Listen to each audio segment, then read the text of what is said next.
heavily fortified military fortress in the heart of Caracas to bring outlaw dictator Nicolás Maduro to justice. This was one of the most stunning, effective, and powerful displays of American military might and competence in American history. And if you think about it, we've done some other good ones like the attack on Soleimani, the attack on al-Baghdadi, and the obliteration and decimation of the Iran nuclear sites just recently in an operation known as Midnight Hammer, all perfectly executed and done. No nation in the world could achieve what America achieved yesterday, or frankly, in just a short period of time. All Venezuelan military capacities were rendered powerless as the men and women of our military, working with U.S. law enforcement, successfully captured Maduro in the dead of night. It was dark.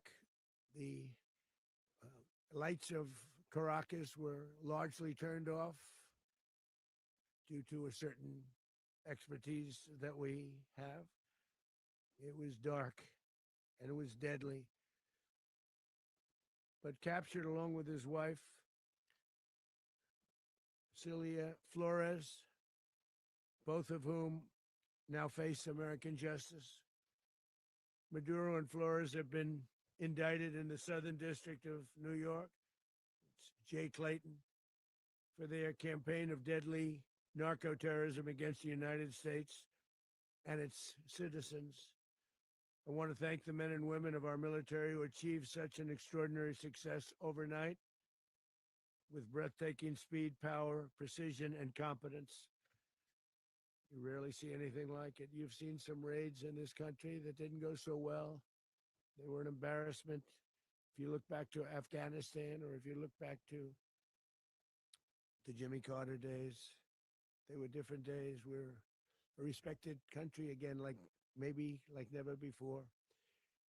These highly trained warriors operating in collaboration with U.S. law enforcement caught them in a very ready position. They were waiting for us. They knew we had many ships out in the sea, just sort of waiting. They knew we were coming.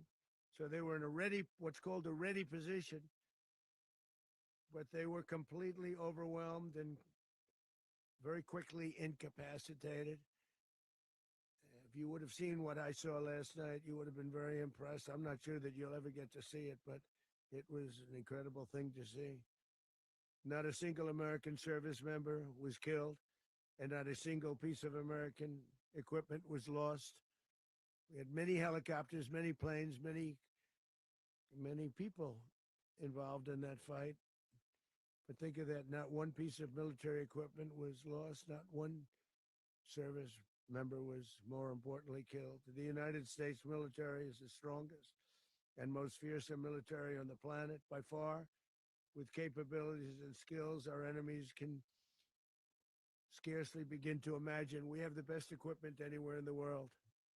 There's no equipment like what we have. And you see that even if you just look at the boats. You know, we've knocked out 97% of the drugs coming in by sea.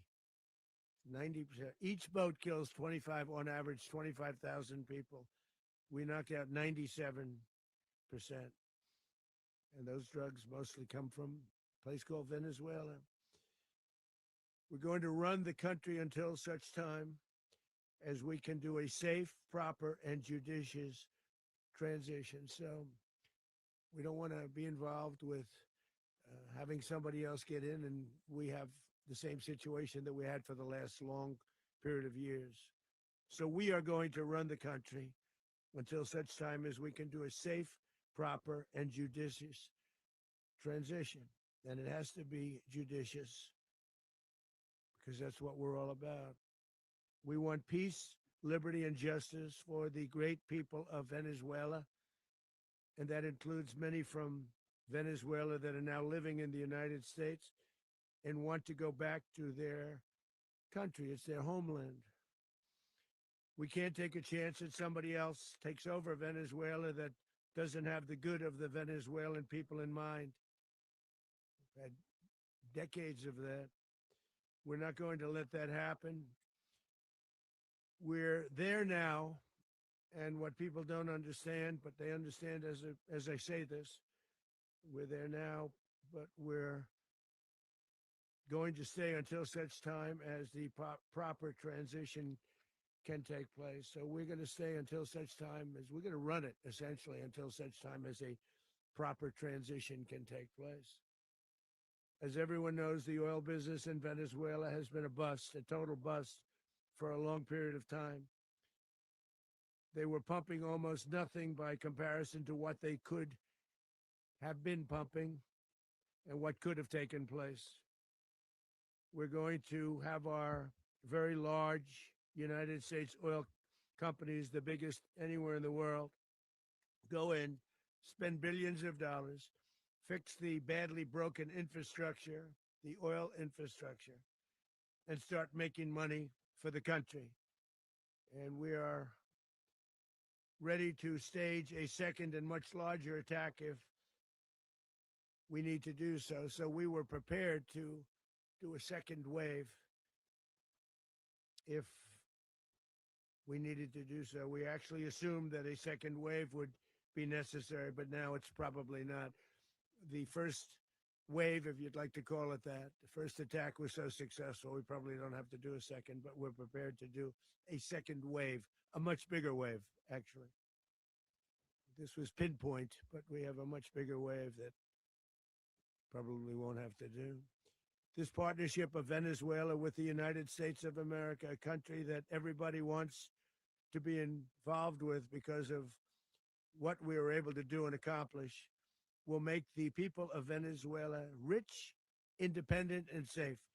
And it will also make the many, many people from Venezuela that are living in the United States extremely happy. They suffered. They suffered.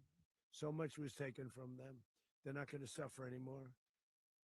The illegitimate dictator Maduro was the kingpin of a vast criminal network responsible for trafficking colossal amounts of deadly and illicit drugs into the United States.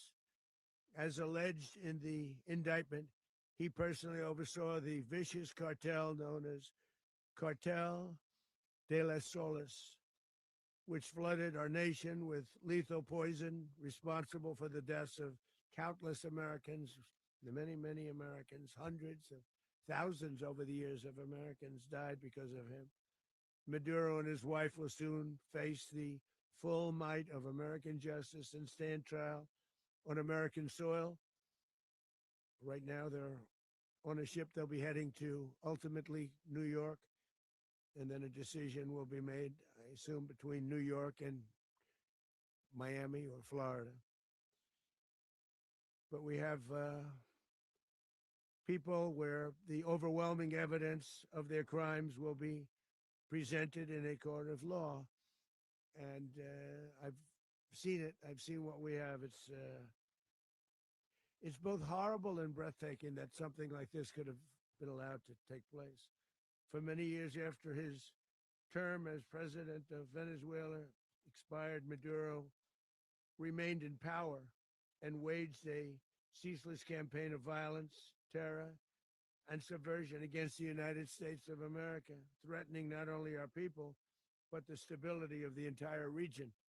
And you all saw it. In addition to trafficking gigantic amounts of illegal drugs that inflicted untold suffering and human destruction all over the country, all over, in particular, the United States, Maduro sent savage and murderous gangs, including the bloodthirsty prison gang, Tren de Aragua, to terrorize American communities nationwide. And he did indeed. They were in Colorado. They took over apartment complexes. They cut the fingers off people if they called police. They were brutal, but they're not so brutal now. And I just have to congratulate our military, Pete, and everybody, and our National Guard, because the job that they've done, whether it's in Washington, D.C., where we have a totally safe city, where it was one of the most unsafe cities anywhere in the world, frankly. And now we have no crime in Washington, D.C. We haven't had a killing. We had the terrorist attack a few weeks ago. A little bit of a different kind of a threat, but we haven't had a killing in a long period of time, 6, 7 months. We used to have two, on average, two a week in Washington, our capital. We don't have that anymore. The restaurants are opening. Everyone's happy. They're going, they're walking their daughters, they're walking their children, their wives. They walk to restaurants. Restaurants are opening all over Washington, D.C. So I want to thank the National Guard. I want to thank our military. And I want to thank law enforcement. It's been amazing. And they should do it with more cities. We're doing it, as you know, and we're doing it in Memphis, Tennessee right now, and crime is down. We just sort of started a few weeks ago, but crime is down now 77%. And the governor of Louisiana called, great person, and he wanted us to help him, as you know, in a certain very nice part of Louisiana. And we have done that. And it was a rough section, and we have crime down. I understand it's down to almost nothing already after 2.5 weeks. New Orleans, it's down to almost nothing. And we've only been there for 2.5 weeks. Can't imagine why governors wouldn't want us to help. We also helped, as you know, in Chicago, and crime went down a little bit there. We did a very small help because we had no working ability with the governor. The governor was a disaster, and the mayor was a disaster. But it knocked down crime. But we're pulling out of there. When they need us, we'll know. You'll know. You'll be writing about it. And likewise, Los Angeles, where we saved Los Angeles early on, where the head of the police department made a statement that if the federal government didn't come in, we would have lost Los Angeles. That's long after the fires. That's when they had the riots in Los Angeles. We did a great job. Got no credit for it whatsoever, but that's okay. It doesn't matter. We don't need the credit. But we'll be pulling out when they need us. They'll call, or we'll go back if we have to. We'll go back. But we did a great job in various cities. But the place that we're very proud of is Washington, D.C., because it's our nation's capital. We took it from being a crime-ridden mess to being one of the safest cities in the country. But the gangs that they sent raped, tortured, and murdered American women and children. They were in all of the cities I mentioned, Tren de Aragua. And they were sent by Maduro to terrorize our people, and now Maduro will never again be able to threaten an American citizen or anybody from Venezuela. There will no longer be threats. For years, I've highlighted the stories of those innocent Americans whose lives were so heartlessly robbed by this Venezuelan terrorist organization. Really one of the worst. One of the worst, they say the worst. Americans like 12-year-old Jocelyn Nungary from Houston. Beautiful Jocelyn Nungary, what happened to her? They, as you know, they kidnapped, assaulted, and murdered by Tren de Aragua animals. They murdered Jocelyn and left her dead under the bridge. There was a bridge that will never be the same to so many people after seeing what happened. As I've said many times, the Maduro regime emptied out their prisons, sent their worst and most violent monsters into the United States to steal American lives. And they came from mental institutions and insane asylums. They came from prisons and jails. The reason I say both, they sound similar. Actually, prisons, a little bit more hostile, a little bit tougher. A mental institution isn't as tough as an insane asylum, but we got them both. They sent from their mental institutions. They sent from their jails, prisons. They were drug dealers. They were drug kingpins. They sent everybody bad into the United States, but no longer. And we have now a border where nobody gets through.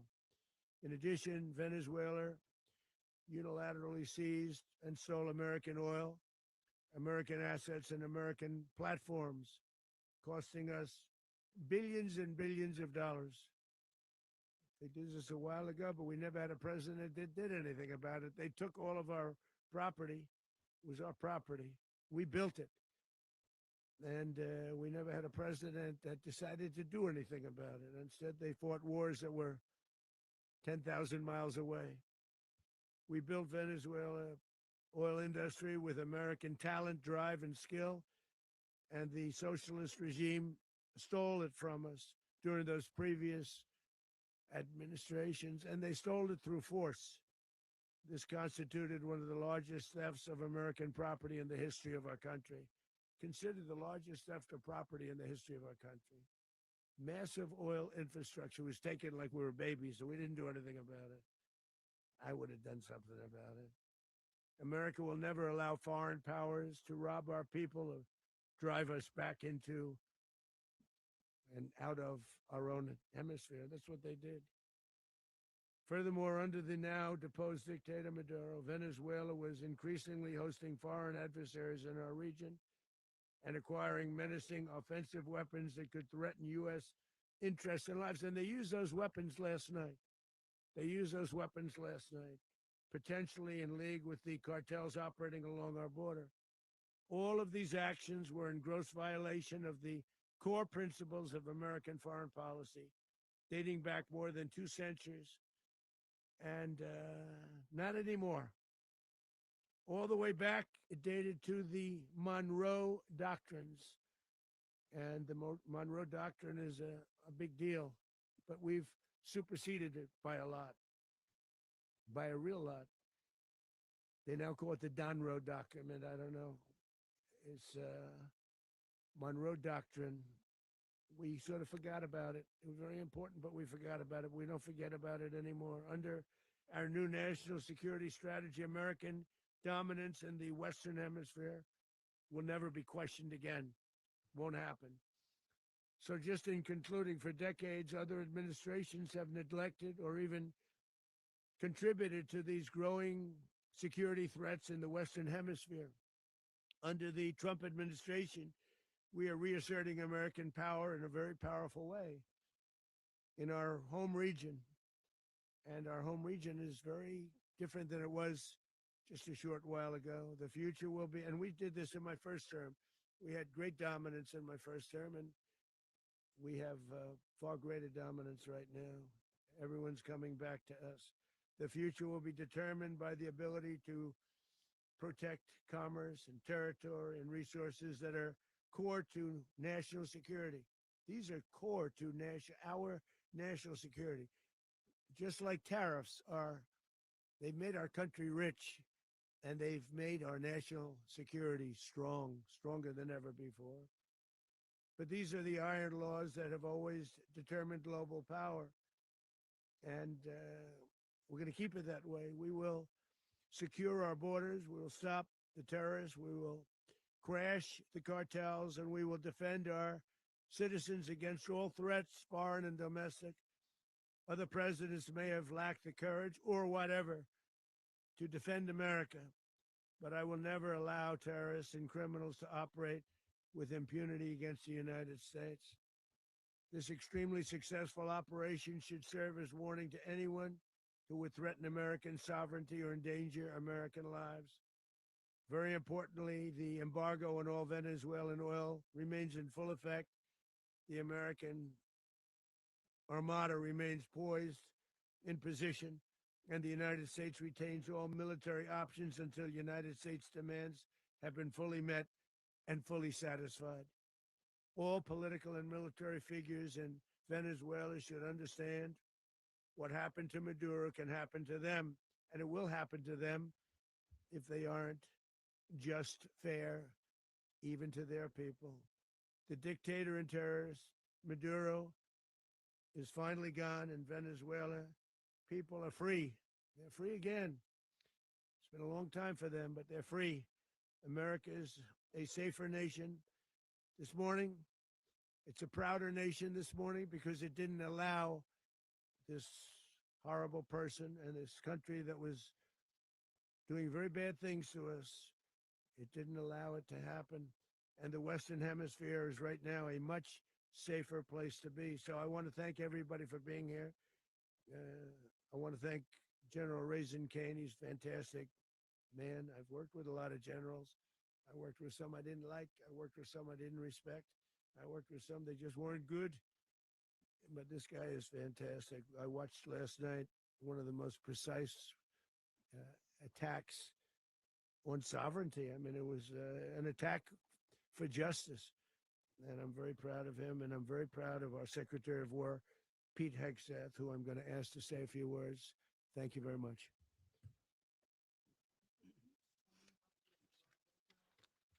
Well, thank you, Mr. President. Finally, a commander-in-chief the world respects and the American people deserve. And as the president said, words can barely capture the bravery and the power and the precision of this historic operation, a massive joint military and law enforcement raid flawlessly executed by the greatest Americans our country has to offer. American warriors are second to none, the best in the world and the best of our country. What all of us witnessed last night was sheer guts and grit, gallantry, and glory of the American warrior. I'm simply humbled by such men. And I tip my hat to our chairman, Dan Raisin Kane, and all those Americans who stood watch last night. Our warriors are the elite of America, and again, President Trump has your back. No other country on planet Earth, and it's not even close, could pull this kind of operation off. And no other president has ever shown this kind of leadership, courage, and resolve, the most powerful combination the world has ever seen. As the president said, our adversaries remain on notice. America can project our will anywhere, anytime. The coordination, the stealth, the lethality, the precision, the very long arm of American justice, all on full display in the middle of the night. Nicolás Maduro had his chance, just like Iran had their chance, until they didn't and until he didn't. He effed around and he found out. President Trump is deadly serious about stopping the flow of gangs and violence to our country, deadly serious about stopping the flow of drugs and poison to our people, deadly serious about getting back the oil that was stolen from us, and deadly serious about reestablishing American deterrence and dominance in the Western Hemisphere. This is about the safety, security, freedom, and prosperity of the American people. This is America first. This is peace through strength. And the United States War Department is proud to help deliver it. Welcome to 2026. And under President Trump, America is back.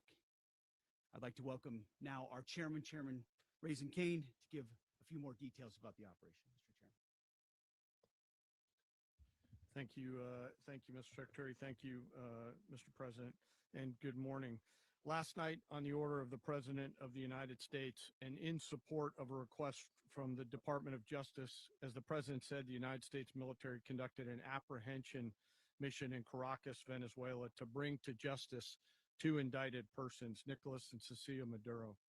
This operation, known as Operation Absolute Resolve, was discreet, precise, and conducted during the darkest hours of January 2nd and was the culmination of months of planning and rehearsal, an operation that, frankly, only the United States military could undertake.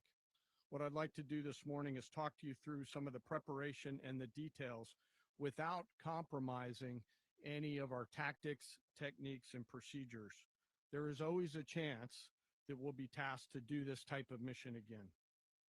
Our interagency work began months ago and built on decades of experience of integrating complex air, ground, space, and maritime operations. While the past 2 decades have honed the skills of our special operations forces, this particular mission required every component of our joint force, with soldiers, sailors, airmen, Marines, and Guardians working in unison with our intelligence agency partners and law enforcement teammates in an unprecedented operation. We leveraged our unmatched intelligence capabilities and our years of experience in hunting terrorists, and we could not have done this mission without the incredible work by various intelligence agencies, including the CIA, NSA, and NGA. We watched, we waited, we prepared, We remained patient and professional. This mission was meticulously planned, drawing lessons from decades of missions over the last many years, many missions over these last many years. This was an audacious operation that only the United States could do.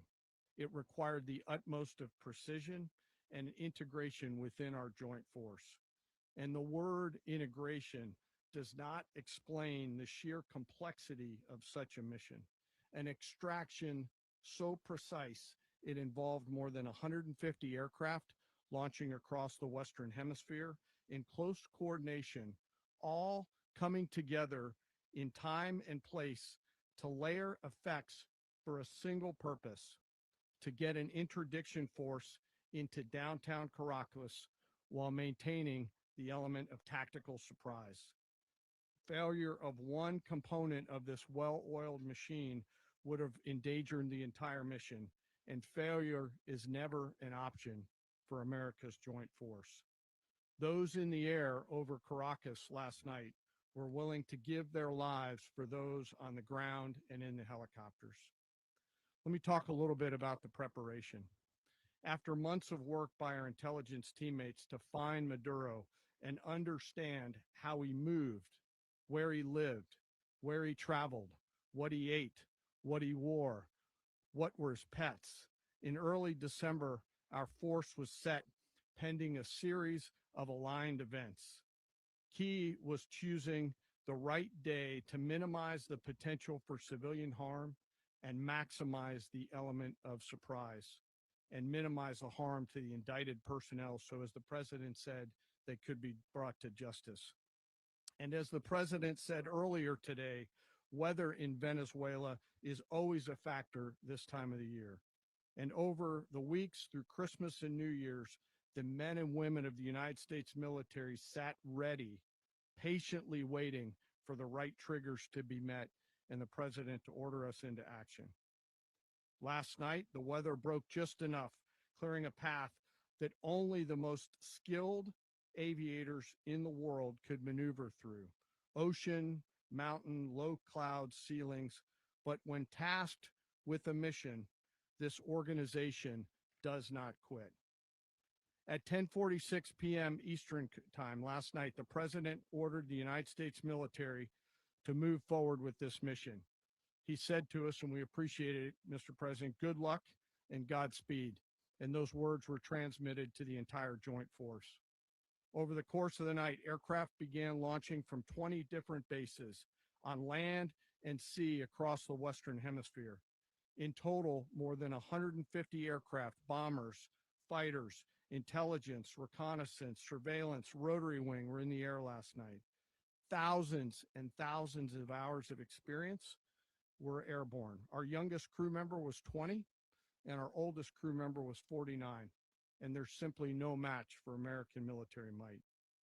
As the night began, the helicopters took off with the extraction force, which included law enforcement officers, and began their flight into Venezuela at 100 feet above the water. As they approached Venezuelan shores, the United States began layering different effects provided by Spacecom, Cybercom, and other members of the interagency to create a pathway. Overhead, those forces were protected by aircraft from the United States Marines, the United States Navy, the United States Air Force, and the Air National Guard. The force included F-22s, F-35s, F-18s, EA-18s, E-2s, B-1 bombers, and other support aircraft, as well as numerous remotely piloted drones. As the force began to approach Caracas, the Joint Air Component began dismantling and disabling the air defense systems in Venezuela, employing weapons to ensure the safe passage of the helicopters into the target area. The goal of our air component was, and always will be to protect the helicopters and the ground force and get them to the target and get them home. As the force crossed the last point of high terrain where they'd been hiding in the clutter, we assessed that we had maintained totally the element of surprise.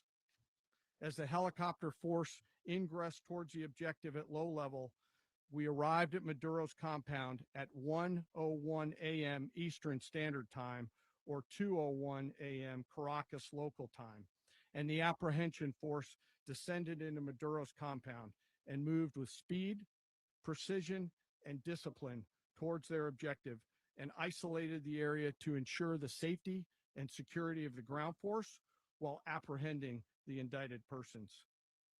On arrival into the target area, the helicopters came under fire, and they replied with that fire with overwhelming force in self-defense. One of our aircraft was hit, but remained flyable, and as the president said earlier today, all of our aircraft came home, and that aircraft remained flyable during the rest of the mission. As the operation unfolded at the compound, our air and ground intelligence teams provided real-time updates to the ground force, ensuring those forces could safely navigate the complex environment without unnecessary risk. The force remained protected by overhead tactical aviation. Maduro and his wife, both indicted, gave up and were taken into custody by the Department of Justice, assisted by our incredible U.S. military with professionalism and precision, with no loss of U.S. life. After securing the indicted persons, the force began to prep for departure. Helicopters were called in to exfiltrate the extraction force, while fighter aircraft and remotely piloted aircraft provided overhead coverage and suppressive fire. There were multiple self-defense engagements as the force began to withdraw out of Venezuela. The force successfully exfiltrated and returned to their afloat launch bases, and the force was over the water at 3:29 a.m. Eastern Standard Time with indicted persons on board. And both Maduro and his wife were embarked aboard the USS Iwo Jima. In closing, what we've witnessed today is a powerful demonstration of America's joint force. We think, we develop, we train, we rehearse, we debrief, we rehearse again and again, not to get it right, but to ensure that we cannot get it wrong. Our jobs are to integrate combat power so when the order comes, we can deliver overwhelming force at the time and the place of our choosing against any foe anywhere in the world. I am immensely proud today of our joint force and filled with gratitude to represent them here today. There is simply no mission too difficult for these incredible professionals and the families that stand by them and support them. As we stand here this morning, our forces remain in the region at a high state of readiness, prepared to project power, defend themselves, and our interests in the region. This operation is a testament to the dedication and unwavering commitment to justice and our resolve to hold accountable those who threaten peace and stability. In closing, I want to express my heartfelt gratitude to the brave men and women who executed this mission. Their courage and tireless commitment to our nation are what makes us strong. Thank you, Mr. Secretary, and thank you, Mr. President. Well, I don't have much to add to what you've heard now, other than the following points. Nicolás Maduro was indicted in 2020 in the United States. He is not the legitimate president of Venezuela. That's not just us saying it. The first Trump administration, the Biden administration, the second Trump administration, none of those three recognized him. He's not recognized by the European Union and multiple countries around the world. He is a fugitive of American justice with a $50 million reward, which I guess we saved $50 million. And Make sure. yeah, exactly. But Don't let anybody claim it. Nobody deserves it but us. But I want to be clear about one thing. Nicolás Maduro had multiple opportunities to avoid this. He was provided multiple very, very, very generous offers and chose instead to act like a wild man, chose instead to play around. And the result is what we saw tonight. The other message here is the following. You have a guy, like many people around the world, they like to play games. You have a guy who decides he's going to invite Iran into his country, is going to, do the confiscation of American oil companies, is going to flood our country with gang members, is going to take Americans prisoner and try to hold them for hostage and trade them like he was able to do with the Biden administration. Basically likes to play games all this time and thinks nothing's going to happen. And I hope what people now understand is that we have a president. The 47th president of the United States is not a game player. When he tells you that he's going to do something, when tells you he's going to address a problem, he means it. He actions it. I can tell you, I've watched this process now for 14, 15 years, been around it. Everybody talks. I'm going to do this. I'm going to do that. When I get there, we're going to do this. We're going to take. This is a president of action. Like, I don't understand yet how they haven't figured this out. And now, if you don't know, now you know. Because this is the way it's going to play out. And I think people need to understand that this is not a president that just talks and does letters and press conferences. And, you know, if he says he's serious about something, he means it. And this is something that was a direct threat to the national interest of the United States. And the president addressed it. There's a president of peace, by the way. I told you what I just said earlier. This guy had multiple opportunities to find his way somewhere else and figure out another. He could have been living somewhere else right now, very happy. But instead, he wanted to play big boy. And so now, you know, he's got other sets of problems on his hands. And but I think that the message here should be for the world. Look, the president doesn't go out looking for people to pick fights with. He's not generally wants to get along with everybody. We'll talk and meet with anybody, but don't play games. Don't play games with this president's in office, because it's not going to turn out well. And so I hope that I guess that lesson was learned last night, and we hope it'll be instructive moving forward.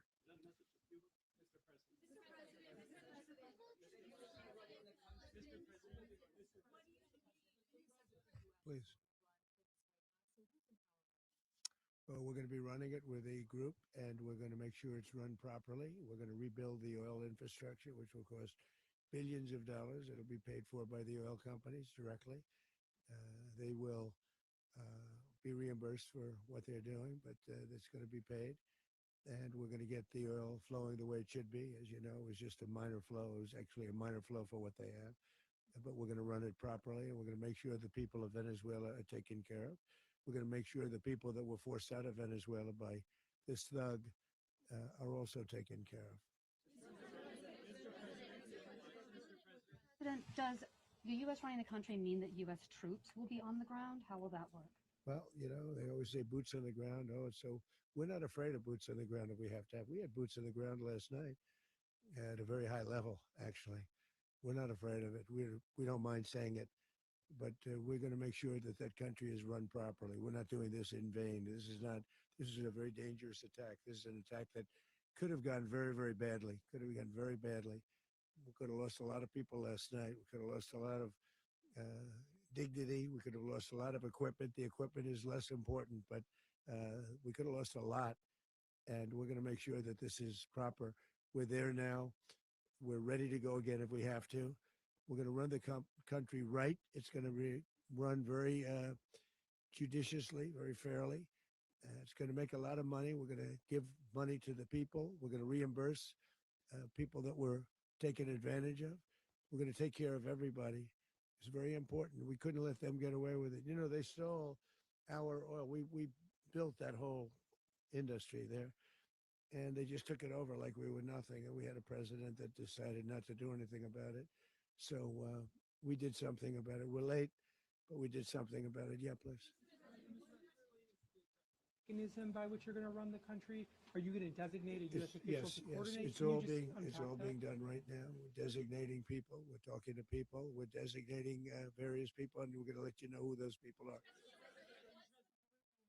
Would run Venezuela. Well, it's largely going to be for a period of time, the people that are standing right behind me. We're going to be running it. We're going to be bringing it back. It's a dead, you know, I talk about a dead country.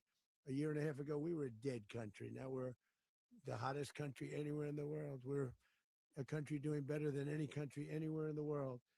And it required leadership. Venezuela has a lot of bad people in there, a lot of bad people that shouldn't be leading. We're not going to take a chance that one of those people take over for Maduro. So you can look at, and others, we have fantastic people, including people in the military. So we're going to have a group of people running it until such time as it can be put back on track, make a lot of money for the people, and give people a great way of life, and also reimbursement for people in our country that were forced out of Venezuela. Rubio would be. You said earlier today that you weren't going to back Machado to come back and be the opposition leader in your Fox and Friends interview. And then you also mentioned the vice president of Venezuela. Are you going to work with the vice president of Venezuela, or how do you foresee the relationship Well, I going? understand she was just sworn in, but she was, as you know, picked by Maduro. So Marco's working on that directly. He just had a conversation with her, and she's essentially willing to do what we think is necessary to make Venezuela great again. Very simple. Mr. President, Colombian President Gustavo Petro, a couple weeks ago, he said he's got to watch his ass. And today, he said he's not concerned about anything happening to him in the aftermath of this operation. So, just what your message is Well, about he that? has cocaine mills. He has factories where he makes cocaine. And yeah, I think I stick by my first statement. He's making cocaine. They're sending it into the United States. So he does have to watch his ass. Rubio, Mr. President, did you notify any members of Congress in advance? And Marco, do you want to talk about that? Because you were involved. Sure. We call members of Congress immediately after. This was not the kind of mission that you can do congressional notification on. It was a trigger-based mission in which conditions had to be met night after night. We watched and monitored that for a number of days. So it's just simply not the kind of mission you can call people and say, hey, we may do this at some point in the next 15 days. But it's largely a law enforcement function. Remember, at the end of the day, at its core, this was an arrest of 2 indicted fugitives of American justice, and the Department of War supported the Department of Justice in that job. Now, there are broader policy implications here, but it's just not the kind of mission that you can pre-notify because it endangers the mission. Plus, if I could add one thing to that, Congress has a tendency to leak. This would not be good. If they leaked, General, I think it would have been maybe a very different result. But I have to say, they knew we were coming at some point, a lot of ships out there. They sort of knew we were coming. We went through. But Congress will leak, and we don't want leakers. people to watch this all play out live. What was Maduro doing when the U.S. forces entered what I assume would be his home? And also, was there any point where the U.S. was considering if Maduro pushed back or resisted killing Maduro? It could have happened. It could have happened. He was trying to get into a safe place. You know, the safe place is all steel. And he wasn't able to make it to the door because our guys were so fast. They went through the opposition so fast. And there was a lot of opposition. People were wondering, do we get them by surprise? Sort of surprised, but they were waiting for something. It was a lot of opposition. There was a lot of gunfire. You saw some of it today.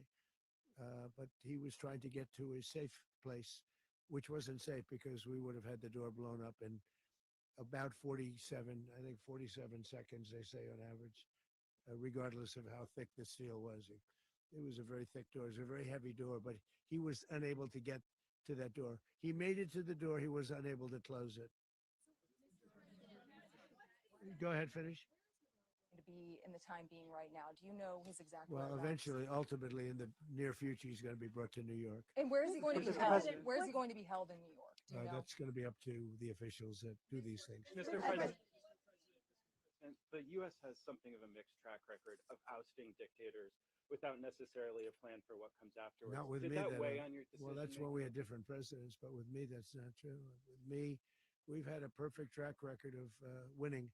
We win a lot, and we win. If you look at Soleimani, you look at al-Baghdadi, you look at the Midnight Hammer. Midnight Hammer was incredible. Right now, you wouldn't have peace in the Middle East. We have essentially peace in the Middle East because of that.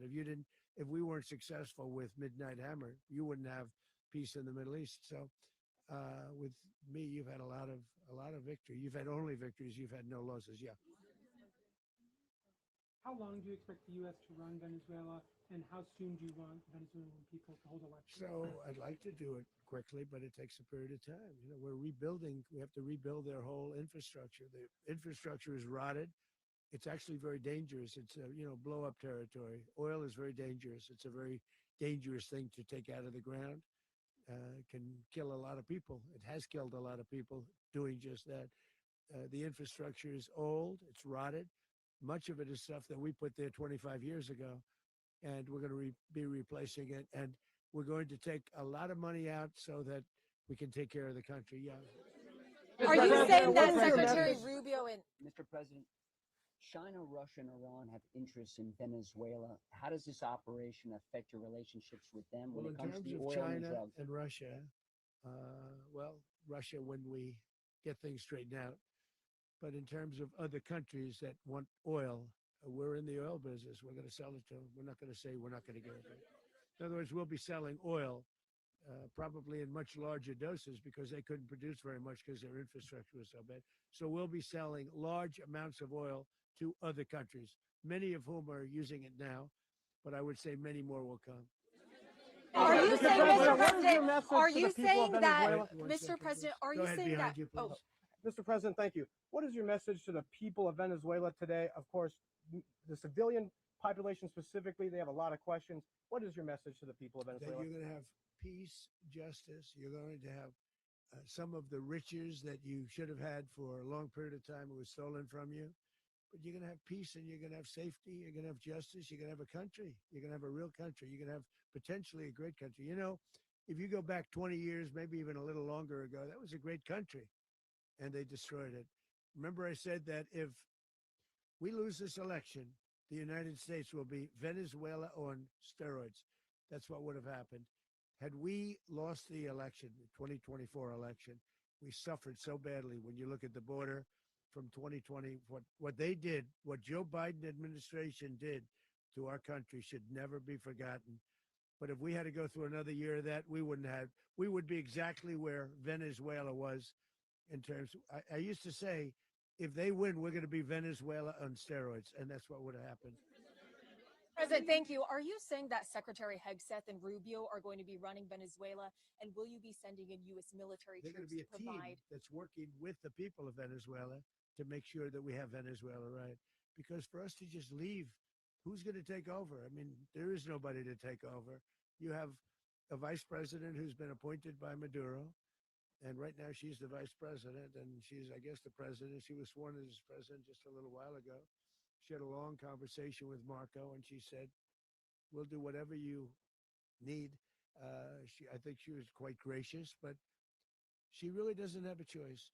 We're going to have this done right. We're not going to just do this with Maduro, then leave like everybody else, leave and say, let it go to hell. If we just left, it has zero chance of ever coming back. We'll run it properly. We'll run it professionally. We'll have the greatest oil companies in the world go in and invest billions and billions of dollars and take out money, use that money in Venezuela.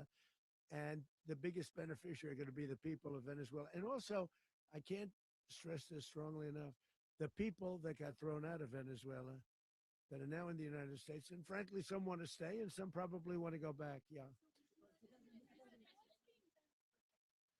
In the country, and were any of the detained Americans? Well, right now they're arrested very last week? protected because nobody's going to mess with us. They're very protected. The people of, and we let them know that you better not touch one of them.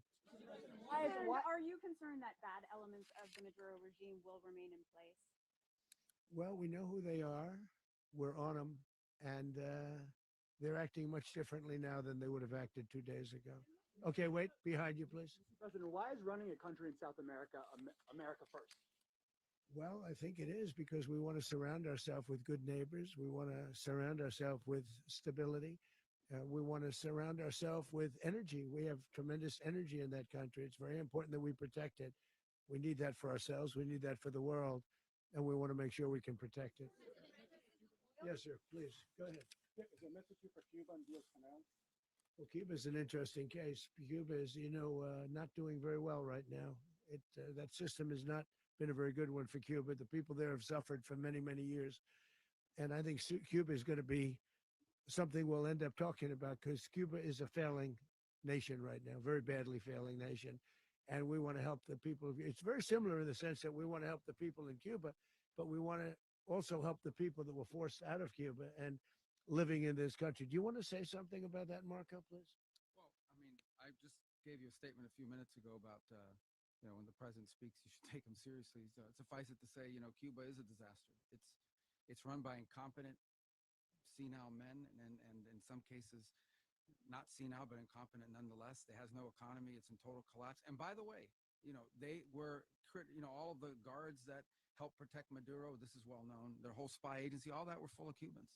I mean, it's amazing. This poor island took over Venezuela in some cases. One of the biggest problems the Venezuelans have is they have to declare independence from Cuba that tried to basically colonize it from a security standpoint. So, yeah, look, if I lived in Havana and I was in the government, I'd be concerned, at least a little bit.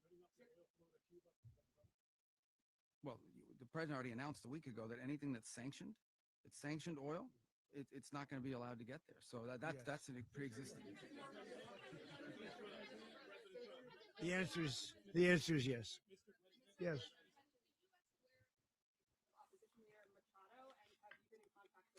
No, we haven't. No, we haven't. Mr. Mr. President,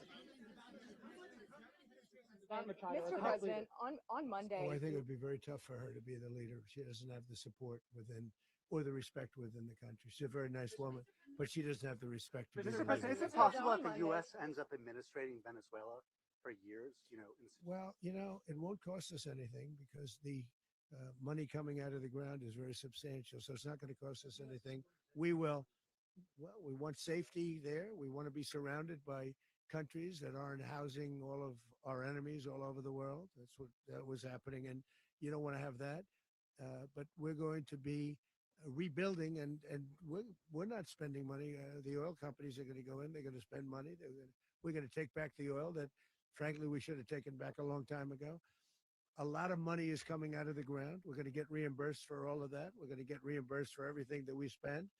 So it's going to be a very important. This is a very big evening that took place last night. We have to be surrounded by safe, secure countries, and we also have to have energy. Very important. We have to have energy that's real energy, not where they're getting 4% and 5% of the energy out of the ground. You take a look. It was such a disaster. So what's going to happen with Venezuela, I think, over the next period of a year, is going to be a great thing, and the people of Venezuela will be the biggest beneficiaries. Going to send in the U.S. military. Mr. President, what did you last speak to Maduro about when you spoke? And is the Well, I US don't want to at get war into with the Venezuela? conversations, but I did have conversations with him, and I said, you got to surrender. And I actually thought he was pretty close to doing so, but now he wished he did, yeah. You said that Maduro is responsible for drug trafficking. You recently pardoned the former president of Honduras who was convicted of many drug trafficking. Can you explain how these two situations are Well, different? And would you ever pardon Maduro? I endorsed, as you know, the winning president, the man who won in Honduras. I endorsed the man who won in Chile. I endorsed the man who won in Argentina. And we are doing very well with that whole group. What the man that I pardoned was, if you could equate it to us, he was treated like the Biden administration treated a man named Trump. That didn't work out too well for them. This was a man who was persecuted very unfairly. He was the head of the country. He was persecuted very unfairly. And there are a number of them. And we felt that it was a very unfair situation that happened to him. He's also a party member of the man who won. So obviously the people liked what I did. And one of the reasons that was done is because of the fact that the party in power felt very strongly that that man was treated very badly. I studied it very quickly, and then I studied it in great detail. I went to a lot of the people standing behind me, and they felt that that man was persecuted and treated very badly. That's why I gave him a pardon. You referenced boots on the ground earlier. Can you just sort of button this up? Do you envision the U.S. military having a presence in Venezuela as the U.S. runs that Well, country? no, we're going to have a presence in Venezuela as it pertains to oil, because we have to have, we're sending our expertise in. So you may need something, not very much. But no, we're going to be taking out a tremendous amount of wealth out of the ground. And that wealth is going to the people of Venezuela and people from outside of Venezuela that used to be in Venezuela. And it goes also to the United States of America in the form of reimbursement for the damages caused us by that country. So I want to thank you all very much. Thank you. Do you have one? Yes, please. You were so nice before. I'm going to give you the final question. Go ahead. Thank you, Mr. Unless it's a President. bad question, in It's which about case I'll Putin. go one word. It's about who? It's about Putin, if you want. About Putin. Well, that's always nice You had to a phone. talk about Putin. You had a phone call with him on Yeah. Monday. Did he talk at all about Maduro? Did y'all talk about this? No, we didn't. And We then- never spoke about Maduro. Are you mad at him right now? I mean, there's this I'm not intelligence. thrilled with Putin. I'm not thrilled with Putin. He's killing too many people. I thought that would be so. I settled 8 1/4 war. You know what the 1/4 was? Thailand and Cambodia. I did it again. They broke out, and I did it in about 5 hours, and I settled it. I'm giving myself 1/4, so I'm up to now 8 1/4. In other words, I settled the war, but then they broke out. They had a pretty bad breakout over the last 4 days. I got them to go back to peace. So I only give 1/4. I thought the easiest one would be, one of the easier ones would be Russia, Ukraine. It's not. And they both have done some pretty bad things. And look, that's Biden's war. That's not my war. But I want to stop the lives. Did you see where last month, 30,000, it was 27,000 the month before. 30,000, mostly soldiers, were killed this last month. 30,000. I want to stop that. You know, I got NATO to pay 5% instead of the 2% that they weren't paying. They weren't paying 2, now they pay 5. And we send them a lot of munitions. We send them a lot of things, missiles and various other things, a lot. And they pay. The United States is not losing money. We're probably making money on that. It's the last thing I care about. I just want to stop all those people. We're losing 25, 30,000 human beings that come from 2 places that are very far away. But if I can stop, because it's something I've been pretty good at doing, deals, I guess. It's all a deal. Life is a big deal. But if I can stop that war and stop 30,000 young people, in addition to the fact that people are being killed in Kiev, people are being killed in other cities throughout, a much smaller number, but they're being killed, viciously killed. So I'm not happy about it. I thought that would be something that would get solved. We have Mr. Witkoff here. I think that we're making progress, but that's a war that should have never happened. If I were president, it would have never happened. Putin says it. Everybody says it. If I were president, that would have never happened. But I inherited that war. That was Joe Biden, Zelensky, and Putin. I came into the situation, and it's a mess. And I will say this. I watched an operation last night that was so precise, that was so brilliant. I mean, it was incredible. If we had our people, like this general, and our people involved, that war would not have gone on very long, that I can tell you. That war, to use an old term, that war has become a bloodbath, and we want it to get stopped. Thank you very much, everybody.